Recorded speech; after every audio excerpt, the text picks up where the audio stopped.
de una Ferrari modelo 1958, como así también de una hélice de turbina de barco, y además réplica de juguetes.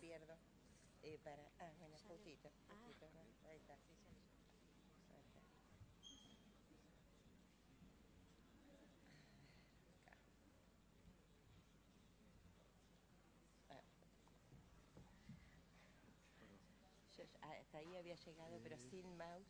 Ana, llegado. P5. Bárbaro. Gracias. Vamos ahora entonces a presentar la segunda conferencia sobre patología ambiental a cargo de la doctora Ana María Girardelli. La disertante es máster universitario en toxicología, Universidad de Sevilla, profesora titular de la Cátedra de Toxicología de la Facultad de Ciencias Médicas de la Universidad Nacional de La Plata y directora del Hospital Especializado en Toxicología y Salud Mental. Asimismo, es directora de posgrado, curso superior de toxicología clínica. Posee una extensa trayectoria y ha publicado trabajos de actualización e investigación clínica en el ámbito nacional e internacional. Escuchamos entonces a la doctora Ana María Girardelli. Gracias. Buenos días a todos. Gracias por la invitación, insólita en un momento, porque es difícil que desde de centros que no son específicamente de investigación nos inviten a un congreso de la Comisión de Investigaciones Científicas. La verdad que más que agradecida, porque nosotros desde la práctica de la toxicología asistencial siempre hacemos uso de los resultados de las investigaciones que hacen ustedes y tenemos contacto con infinidad de centros de investigación.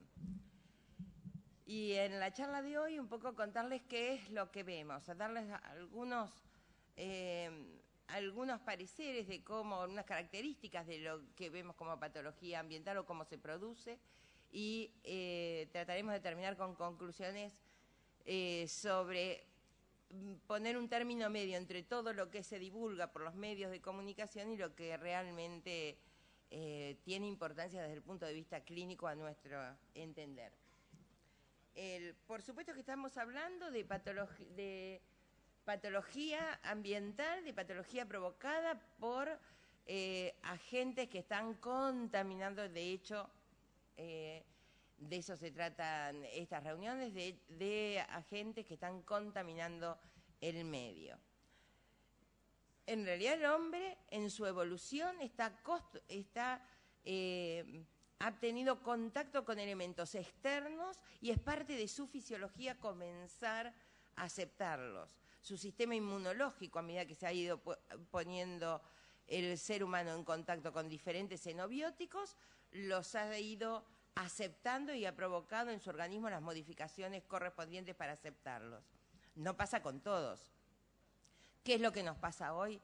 El contacto es tan variable y en tan cantidad y en tal concentración que no alcanzamos a modificar, no alcanzamos a adaptarnos a esos xenobióticos con los que estamos en contacto. Algunos de estos agentes causan patología ambiental. Hoy podemos hablar como que es un problema generalizado, un problema de alta incidencia en la población. Yo diría que de los que estamos presentes y de los que están afuera de este edificio, no hay persona que no tenga hoy en día algún efecto por la contaminación del medio ambiente que estamos sufriendo, ni acá en pleno centro urbano, ni en las hermosas localidades que han mostrado recién quien me antecedió en la charla. Digamos, serán distintos contaminantes, pero todos estamos expuestos por el alto grado de contaminación al que hemos llegado a nivel universal. Para que los contaminantes produzcan algún efecto en el ser humano, tenemos que tener en cuenta lo que nosotros desde la especialidad llamamos proceso tóxico, y que incluye 3 factores. Es el huésped quien va a ser dañado, el agente que es el que tiene capacidad para producir daño, y muy importante en la caracterización de esa intoxicación, El tercer factor, que es la exposición, las condiciones de exposición. Agente, huésped, exposición. Específicamente con un gráfico que refiere al proceso y con la palabra proceso, para ya desde el comienzo del acercamiento al tema ir pensando que no son efectos inmediatos, que no son efectos que se producen en el momento de contacto, sino que hay todo un proceso que se establece de relación entre el agente y el huésped, donde las características de ambos y las características de la exposición es lo que va a dar lugar a distintos cuadros que cuando es por contaminantes ambientales los vamos a llamar patología ambiental. Entre las características de cada uno que nos interesan y que hoy por condición de tiempo no las vamos a describir cada una, están las condiciones del agente, la toxicidad intrínseca, cuál es su mecanismo de acción y cómo provoca el daño, y que es propio de cada agente del que estemos estudiando o que esté presente en el lugar que estamos estudiando. Otra característica que también modifica la forma de presentación clínica es la persistencia, la forma de presentación clínica y el tiempo en que se va a presentar. Es la persistencia, la capacidad que tiene un agente determinado de permanecer inalterado en un organismo. La capacidad de reaccionar químicamente. Cuanto más reactivo es un elemento, más posibilidad de crear terceros elementos o poder unirse a determinados sistemas del organismo y alterarlo o provocar daños.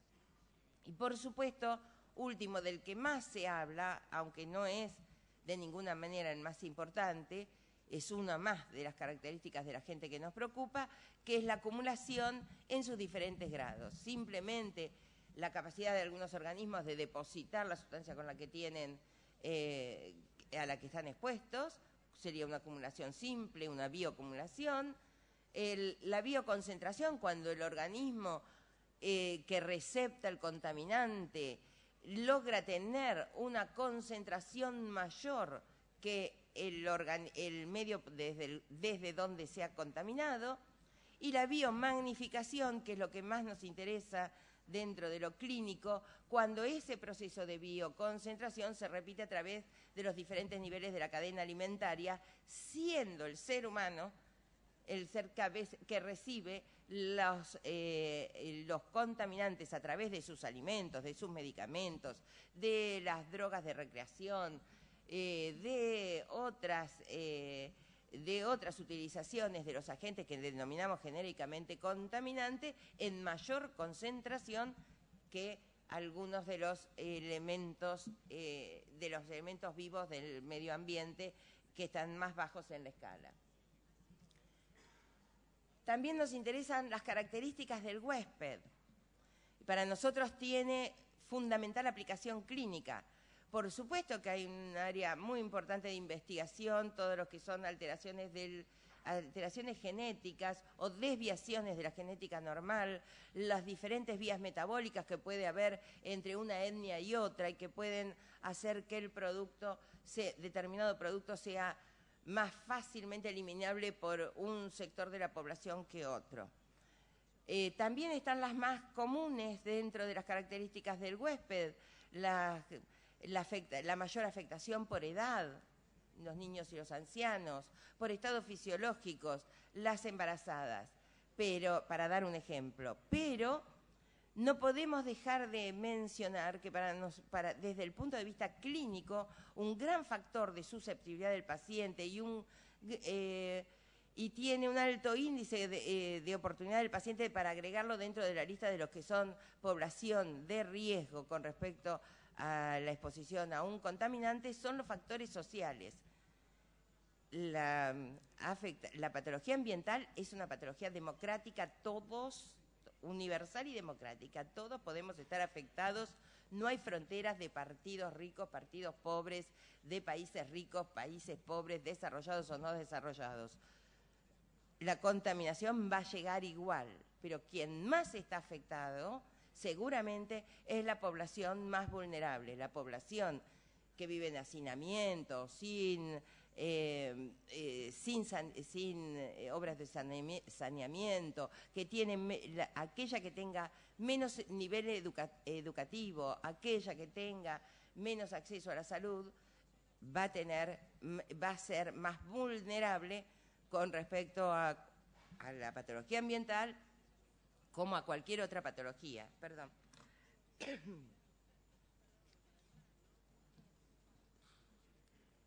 Otro de los factores es el tiempo y vía de exposición.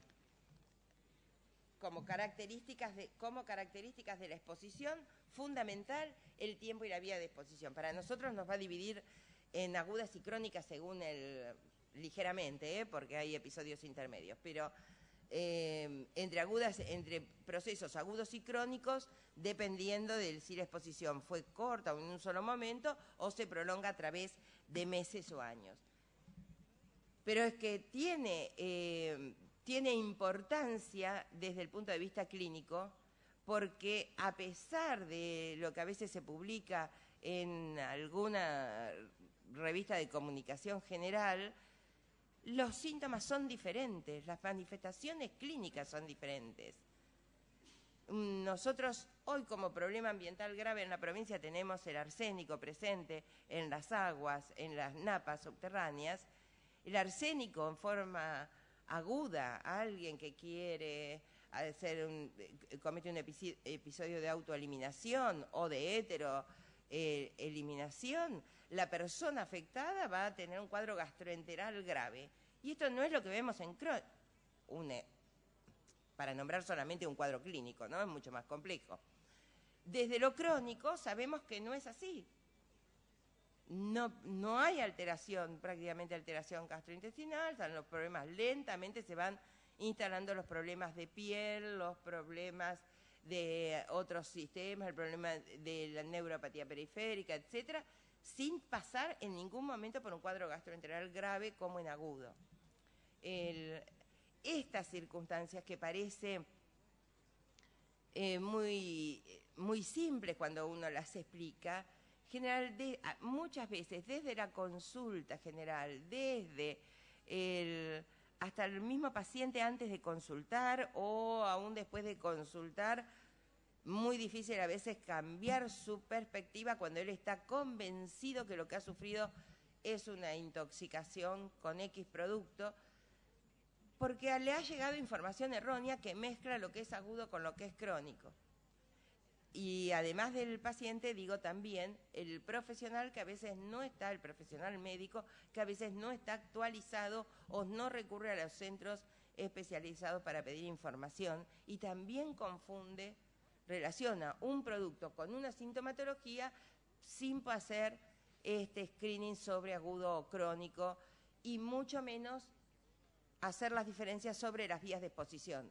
También hay afectación diferente, un mismo producto puede hacer afectación diferente si ingresa al organismo por vía respiratoria, si ingresa por vía oral, si el contacto es cutáneo.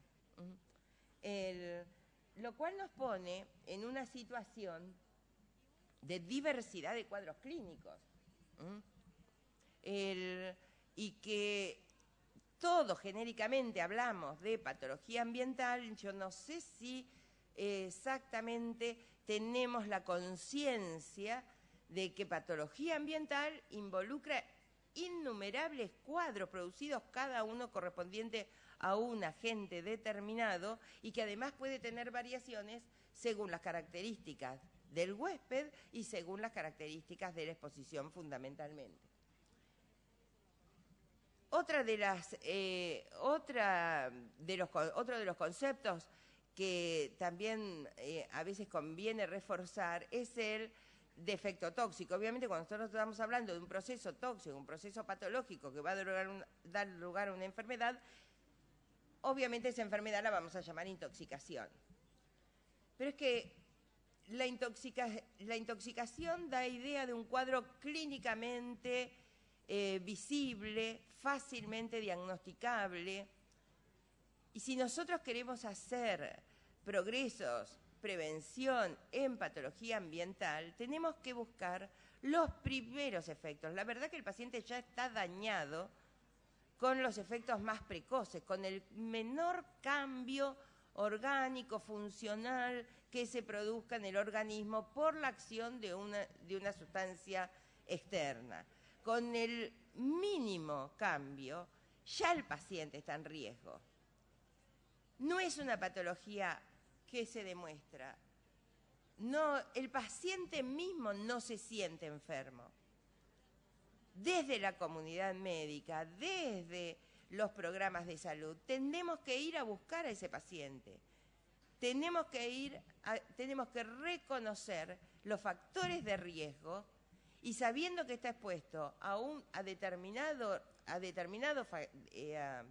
factor de riesgo, tenemos que actuar en consecuencia, ir a buscar,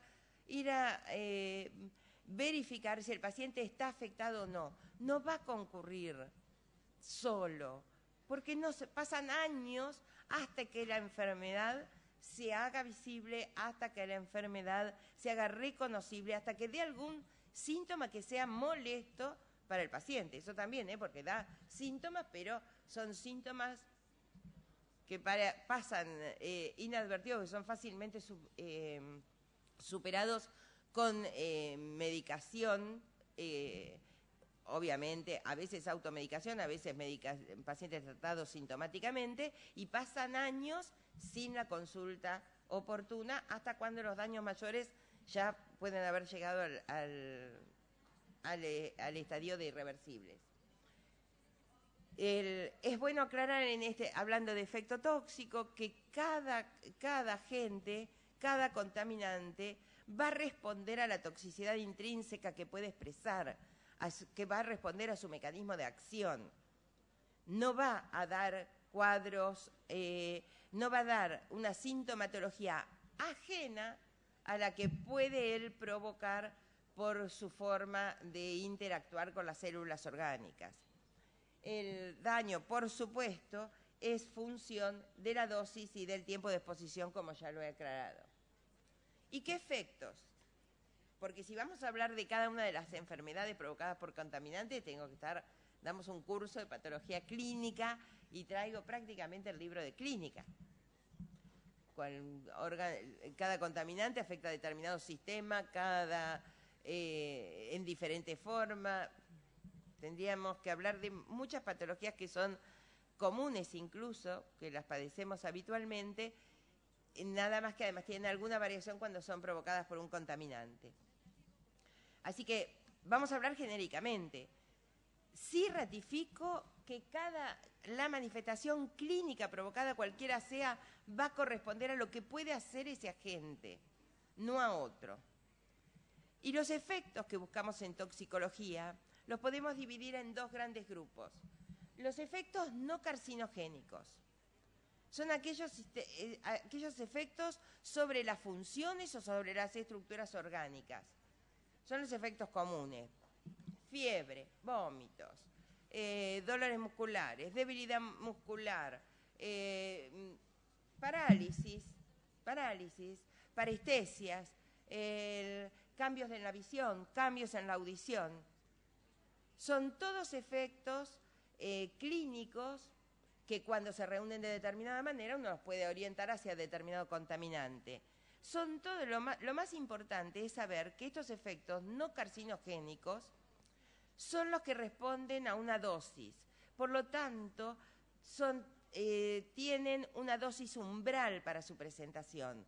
Son aquellos que podemos prevenir cuando desde los organismos internacionales leemos, y en esto ustedes colaboran mucho con sus investigaciones, o algunos centros colaboran mucho con sus investigaciones, nos hablan a nosotros los médicos de dosis máxima permisible, límite tolerable, límite biológico tolerable, límite máximo permisible, concentración máxima permisible. Nosotros sabemos que a partir de esa concentración recién se van a presentar estos efectos, porque son estos el tipo de efectos que tienen dosis umbral, a partir de la cual se presentan y por debajo de la cual el paciente está seguro. Está seguro mientras que no sea un paciente susceptible, ¿no? Obviamente, de los que habla con las condiciones que hablamos antes. El hecho de que genéricamente nosotros utilizamos, y eso es lo que se usa desde la práctica médica, los límites generales, concentraciones máximas permisibles o límites tolerables para cada producto, que abarca el cuadro en general, abarca el mínimo efecto provocado por el producto, y ya sabemos cuál es el lugar o el espacio de seguridad del paciente al respecto. La verdad que a nosotros nos favorece cuando ustedes estudian determinada patología y nos discriminan los límites permisibles, las concentraciones a las cuales se presenta cada una de los síntomas que componen esa enfermedad. No sé si soy clara, pero para una enfermedad que cursa con fiebre, debilidad muscular y parálisis, a nosotros, obviamente, ustedes nos ponen un límite, o los investigadores internacionales nos ponen un límite de seguridad para que no le pase nada, ni el mínimo efecto. Pero la verdad que como nosotros vemos pacientes ya afectados, a nosotros nos serviría mucho, nos sirve, porque de hecho esto en algunos casos está publicado, a qué concentración se va produciendo cada uno de los episodios que completa la evolución de la enfermedad. Muy distinto es el caso de los otros efectos, los efectos carcinogénicos. Porque el efecto carcinogénico es del todo nada. No puede tener un contacto con un agente que tiene capacidad carcinogénica, provoca las mutaciones en el ADN, esas mutaciones se fijan, la célula se replica y lo vamos a tener, no importa si fue concentración alta o baja. Ya después que se desarrolle la neoplasia, dependerá de los mecanismos de defensa del organismo, si responden en forma conveniente o no. Por supuesto, quien está más expuesto a carcinógenos tiene más probabilidad de que le ocurra. Pero podría ocurrirle a alguien por una sola exposición porque el efecto es de todo o nada. ¿Se produce la mutación o no se produce? No hay efecto umbral. Eso es otra cosa que tenemos que llevar a la prevención. Que muchos agentes carcinógenos suelen ser publicados con un límite de prevención, un límite máximo permisible de acuerdo a los otros síntomas, a la otra forma de presentar la intoxicación que altera funciones o estructuras, pero no al cáncer. Y sin embargo, da la impresión, yo tengo también, en algún momento de mi vida he tenido ejercicio, me han consultado por algunos casos que han llegado a la justicia en lo laboral.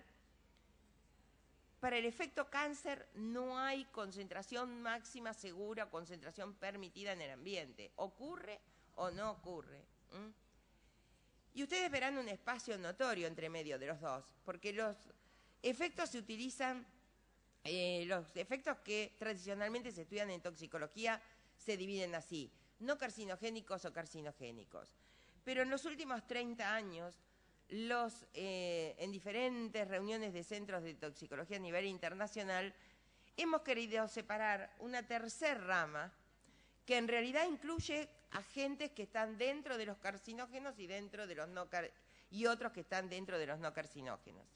Y son los efectos, los agentes que producen alteración del desarrollo, alteración de la capacidad reproductiva.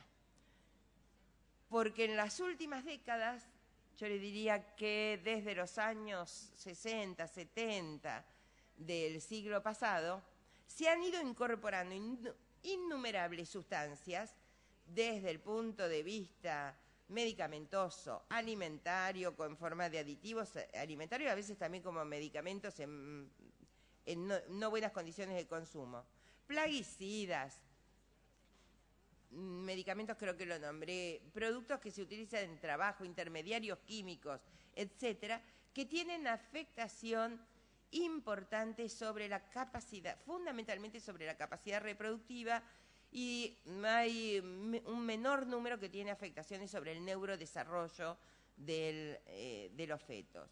Esto es altamente preocupante porque afecta a la especie, afecta a la prosecución de la especie, modifica las características básicas de la especie. Algunos de los nombres ustedes ya los habrán escuchado, hay unos famosos como los disruptores endocrinos, que es una serie de productos que yo sé que están en estudio, sobre todo por centros que hacen investigación ambiental.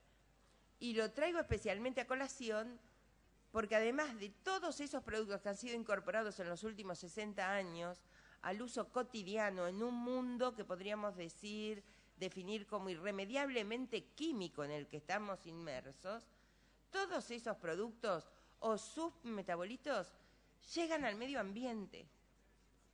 Y muchos de ellos vuelven a interactuar, más allá del primer uso, vuelven a actuar en el ser humano a través de su incorporación en cultivos en plantas que sirven de cultivos para alimento, a través de del ganado, a través de la utilización del fuego o de las aguas o por contacto directo.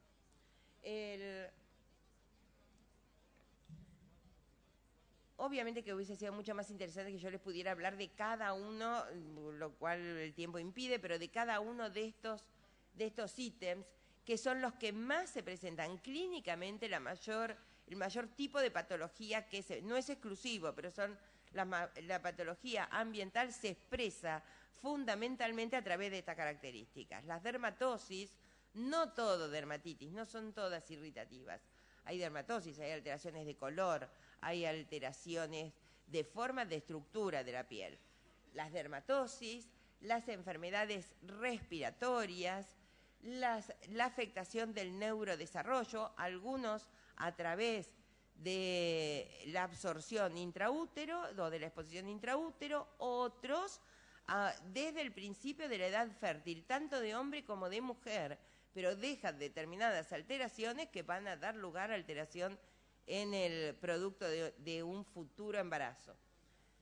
Las alteraciones reproductivas, impidiendo no solo el embarazo, porque no es esto, a veces afectan la función reproductiva, a veces afectan la fertilidad, la pareja no puede fertilizar o fertilizarse, otras veces se produce la fecundación, pero hay imposibilidad, el tóxico en el momento o el ya adquirido en años anteriores impide la implantación de ese huevo fertilizado, impide la prosecución del embarazo, impide la buena vascularización del feto, etcétera. Digo, para nombrar solamente algunos datos de cómo pueden afectar. Por supuesto, tal vez las dos más llamativas, las neoplasias producidas por agentes químicos en el ambiente y las anomalías congénitas.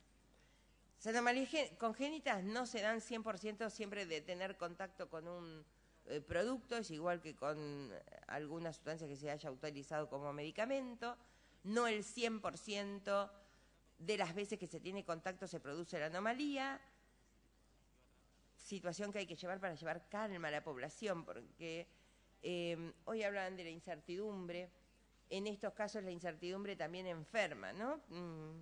Graciosamente un grupo de periodistas empieza a hablar de contaminación con X productos, como fue con los bifenilos policlorados del aceite de los transformadores hace unos años, diciendo sin base científica sobre las anomalías congénitas a las que los pacientes estaban expuestos, y en el medio había infinidad de embarazadas que vivían cerca de donde había transformadores con este aceite y que además vivieron una tensión exagerada, un miedo, un crecimiento de la incertidumbre y por lo tanto un miedo importante que alteró sus parámetros básicos, sus parámetros clínicos básicos durante el embarazo hasta que nació el bebé y lo vieron sano. Digo, para ampliar el concepto, no es que los bifenilos policlorados no vayan a producir alteraciones congénitas o alteraciones en el neurodesarrollo, la provocan, sobre todo cuando son absorbidos por vía oral y en altas concentraciones y por mucho tiempo. No es lo mismo los episodios internacionalmente conocidos como los de Chicago, los de Vietnam, donde comieron durante meses aceite de arroz contaminado con bifenilos policlorados, que tener un transformador en la esquina de la casa. Entonces, para cuando se va a dar el alarma sobre un producto, hay que tener conciencia del daño que se puede hacer ante esa información. Más vale que estemos enterados el equipo de salud y tomemos los recaudos básicos antes en vez de provocar una alarma innecesaria en la población. Algunas pautas, esto se lo cuento, no sé cómo estoy de tiempo, pero unas pautas asistenciales que tienen que ver con nuestra realidad diaria. Y primero, tener en cuenta el concepto de exposición múltiple. El paciente que está en estudio o que viene espontáneamente a la consulta no tiene solamente una exposición a ese producto.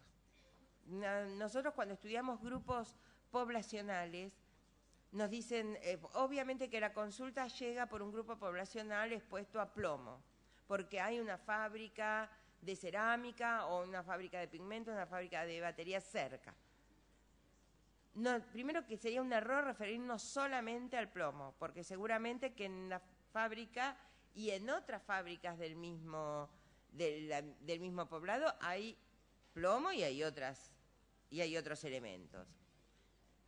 Pero además que la persona puede estar expuesta ambientalmente a plomo por vivir en las cercanías de la empresa, de esa empresa en particular, pero además capaz que es una persona que trabaja lejos, en otro barrio, pero que trabaja con el mismo metal, o tal vez tiene un hábito de artesanía, le gusta entre sus hobbies hacer artesanías y funde latón o funde algún metal que emane óxidos de plomo en sus vapores, o puede ser que la fuente de agua esté contaminada, puede ser que en ese barrio que está contaminado algunos individuos en particular cultiven sus alimentos básicos, su lechuga, su tomate, los cuales, depende cuál sea el contaminante, pueden absorber o no el producto desde la tierra.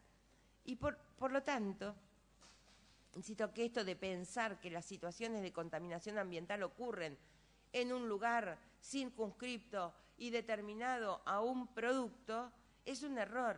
En general todos estamos expuestos a muchos contaminantes y cuando lo estudiamos desde el punto de un solo contaminante tenemos que ver las diferentes posibilidades en que la persona pudo haber estado expuesta, porque a veces solucionamos solamente una parte de su vida, le damos seguridad, elementos de protección en el trabajo, por ejemplo. Pero si no indagamos, no buscamos de dónde come, cómo es el barrio en donde está, qué hobbies tiene, posiblemente siga expuesto y siga empeorando en su salud. El diagnóstico de la patología tóxica, especialmente la ambiental, necesita muchas veces el recurrir a centros especializados, los centros de toxicología. En nuestro país en general, hay privados, pero en general siguen dependiendo de la salud pública y todos tienen, el mío desde ya, pero además tienen un comportamiento de excelencia.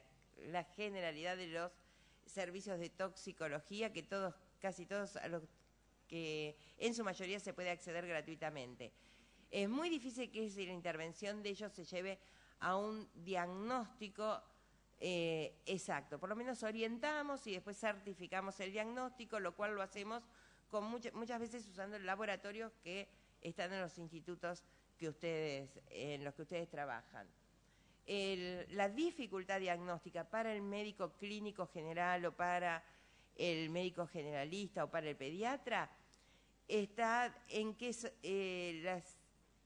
los síntomas son inespecíficos, los síntomas precoces son inespecíficos, se confunden, son similares a los de otras patologías que han sido más frecuentes o que siguen siendo más prevalentes en la población. La patología ambiental se diagnostica cuando se piensa en ella, cuando se piensa en el riesgo al que está expuesto el paciente.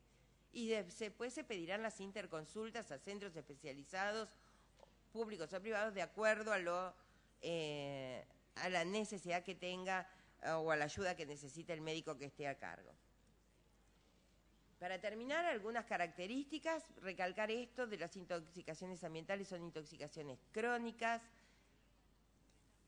de presentación lenta, insidiosa, confusa, que es una patología para la que tenemos que estar alerta todos, toda la comunidad tenemos que estar informados que determinadas condiciones del medio enferman.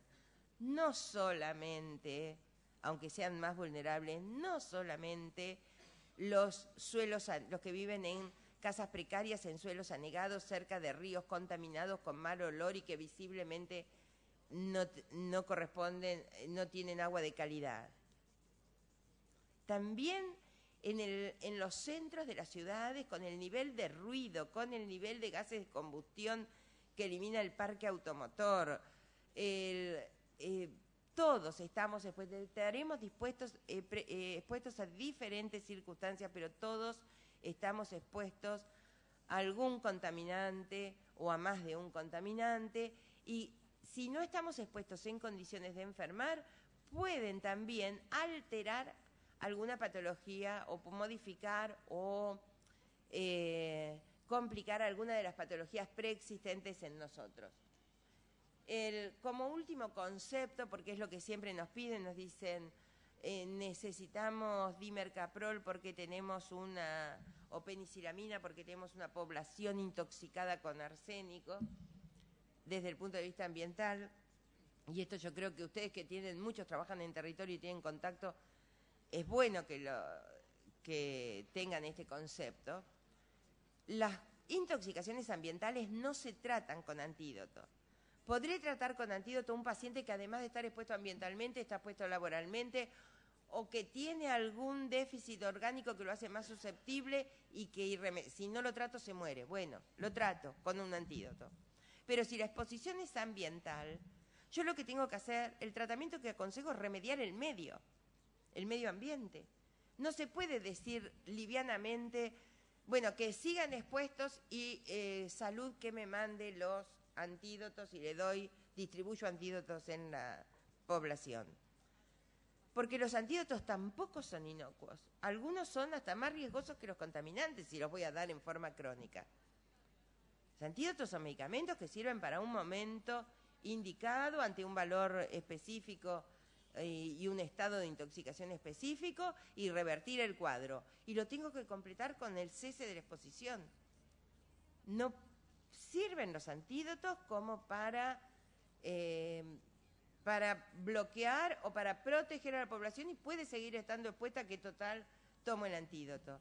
Hoy en día la penicilamina, que ha aumentado, ha crecido tanto el mercado, el comercio, a través de los carriles correspondientes, de farmacias, pero ha crecido tanto en la provincia, en el interior de la provincia de Buenos Aires, es el mal uso que se está haciendo del antídoto. No, la penicilamina sirve de segunda elección, sirve para las intoxicaciones con arsénico, pero de ninguna manera el tomar constantemente penicilamina protege de la intoxicación, y además que tiene afectaciones hematológicas, renales, neurológicas, que en algún grado son más graves que la del arsénico. Solamente con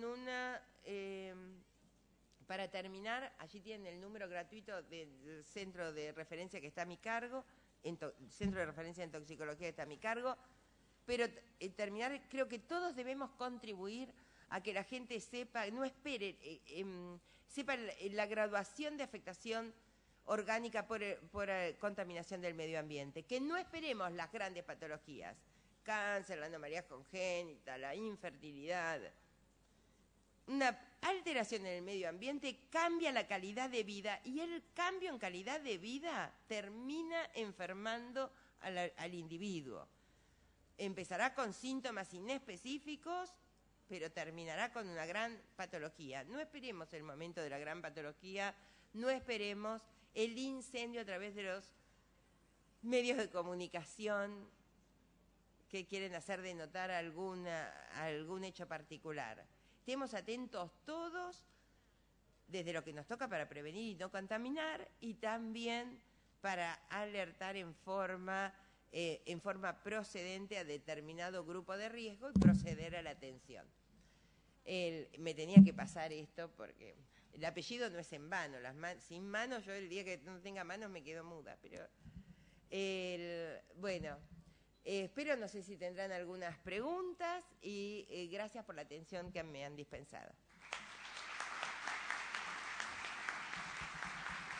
Agradecemos entonces la conferencia de la doctora Ana María Girardelli y abrimos a preguntas al público.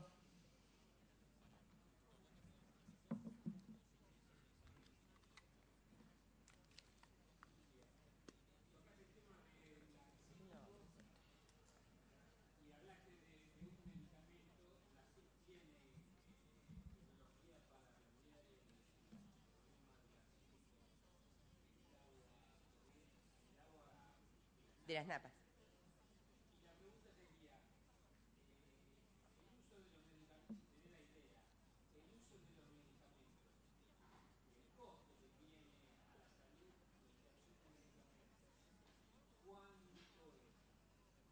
¿Cuánto es? Muchísimo. Mira, lo que pasa es que la mayoría, si uno piensa en hidroarsenicismo regional endémico, la mayoría no está para, las personas que han sido diagnosticadas no están para ser tratadas médicamente, porque los valores no corresponde tratarlas, digamos, con simplemente cambiar el agua que consume, o la dieta a veces se puede disminuir los valores. Pero si fuera, yo elegiría como primera intervención, cuando es necesario y tiene muy altos niveles de arsénico, y elijo el antídoto de elección, es el dimercaprol, antes conocíamos como Val, British Anti-Leucita. Yo estoy en proceso ahora de adquirirlo porque la verdad que sirve para más cosas que el arsénico, y aunque no parezca o no salgan en los diarios, también hay intoxicaciones agudas con arsénico hoy en día, ¿no? Estoy en proceso de licitación y me sale en 10 ampollas, cada ampolla de 200 miligramos, más de 4.000 euros. La cajita sale más de 4.000 euros. Esto me pasaba antes, no tan caro, obviamente. Pasaba antes con el heptacálcico, el etato cálcico disódico, que sirve para mucho más, como quelante para mucho más metales. Y logramos con el Instituto Biológico, el Instituto Tomás Perón, también intervino en el Instituto de Hemoderivados de Córdoba, hacer la formulación. Es una sal. No solo el precio, sino que desaparecía y aparecía en el mercado según una lógica nada más que comercial. Y nosotros logramos que se pudiera realizar. Tratamos ahora, todavía tengo una charla pendiente con el mismo equipo para ver si se pueden hacer otros medicamentos que son... Los toxicólogos somos medios brujos, usamos muchos medicamentos que son magistrales, ¿no? A ver si nos pueden colaborar en esto, porque son sales. O sea, más barato, imposible, y en los laboratorios, y sobre todo los que tienen la patente, hay algunos que no están todavía patentados, pero los que tienen patente nos cobran un gasto enorme. Igual te digo, en hidroarsenicismo, y en especial en la provincia de Buenos Aires, hay detectado gente con arsénico, pero no con patología específicamente de arsénico. Quien mejor podría responder la pregunta es la Sociedad de Dermatología, porque la Sociedad de Dermatología no tiene casos de hidroarsenicismo cutáneo en provincia de Buenos Aires, excepto que además de vivir, además trabaje con arsénico o haya trabajado con arsénico, haya estado en esto de cuando se pintaron los postes para preservación de los postes con esta mezcla de cobre, cromo y arsénico, que era una mezcla de los tres. Bueno, si no, la verdad que el hidroarsenicismo crónico regional, endémico, autóctono, propio de nuestra provincia es poco. Otra cosa es que sea gente que viene de Santiago del Estero, del sur de Córdoba. Razón de más para que actúen ustedes, que tienen los medios para prevenir, para bajar el nivel en las napas. Porque si lo dejamos estar, vamos a estar como Santiago del Estero, como Córdoba, como Jujuy. Entonces tenemos... Tal cual. Tenemos que ir, aprovechar ahora que todavía no estamos tan mal como otras provincias y hacerlo. ¿Alguna otra pregunta? Están cansados mucho desde la mañana. Nuevamente despedimos con un aplauso entonces a la doctora Ana María Girardelli. Gracias por su conferencia.